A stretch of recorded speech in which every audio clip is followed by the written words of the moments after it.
Simon Ejoku teaches mathematics and ICT in a primary school in Kasangati, Wakiso district.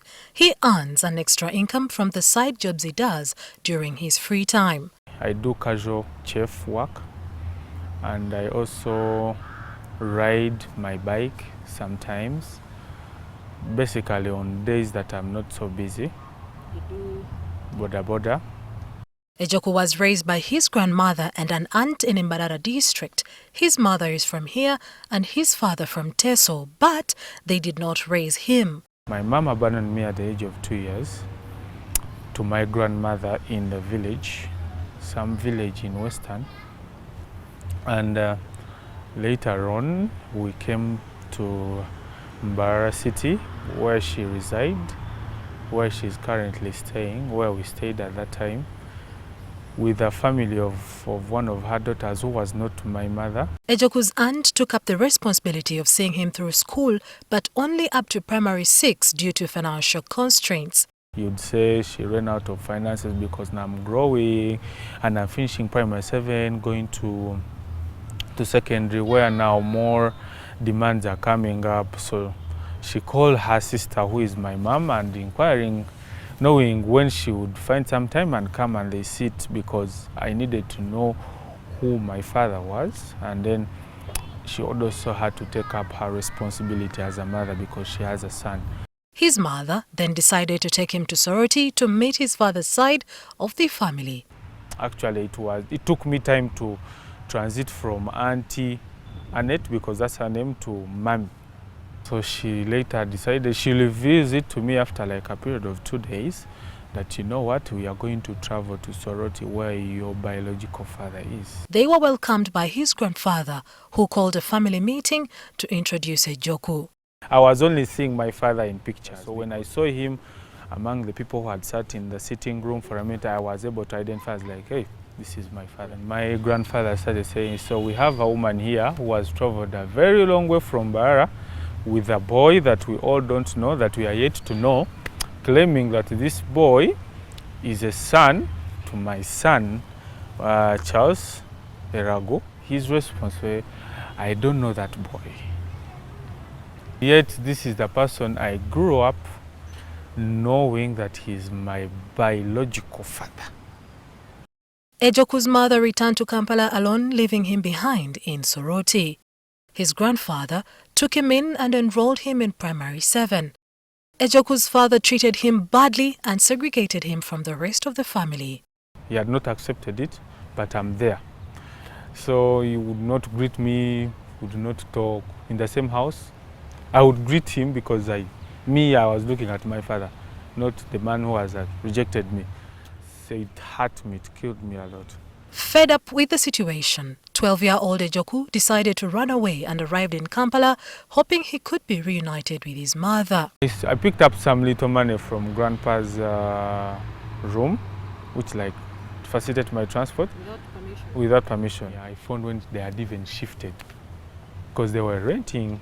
They had shifted from where they were staying to another place that I didn't know. This was the beginning of a hard life on the streets. I became a street boy, picking bottles for money. In Kisenyi, because I didn't know anyone, I didn't have anywhere to stay, so I ended up doing that to survive. So there's this one company called Bismakan, owned by Mr. Kato. I used to sell pancakes to them. So like, but we have something to do here. Can you? There's like what?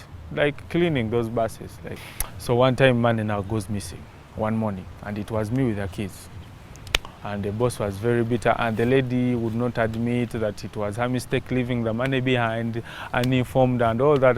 They pinned me and they're like, Simon took the money. It was about 2.5. Ejoku was arrested and taken to Naguru remand home. I had no one to defend me, and that is how I ended up in remand home, Naguru remand home. While on remand, Ejoku was granted bail, but did not have a home to go back to. Again started afresh, back to the street now. But now advanced street, not the other bottle street. Advanced street of looking something better to do. Of course, I had to go back to around the area where I worked. Maybe I could get another bus company. Ejoku was able to find another job as a cleaner at a guest house in Rubaga, where he worked for 3 months before getting involved in another theft. So I landed into the hands of one of the gentlemen who was there, who had worked there for some time, and his ambitions for leaving that place of work was to go up with money. And like any other person who is in the state of wanting money would have done, we started planning on how to go with the money. By the plan was successful. We stole the money. He lied to me that he was going to back the money. I believed him because we stole the money together. I waited for the guy to come back. He never showed up. Not having a home and direction from an adult saw Ejoku being sent back to the remand home for the second time, something the official in charge, Mary Chamjisha, vowed would not happen again. She worked tooth and nail and found someone to accommodate him. We picked 4 boys. He rented a house around Naguru, and we were taken there. Then one of the neighbors also had, I was doing some casual work for them, like cleaning the house, washing clothes and all that. So, and I stole his phone. So I ended up to Ginger Road police. From Ginger Road to Nakawa court this time. Assured, I'm a juvenile. Now go to what?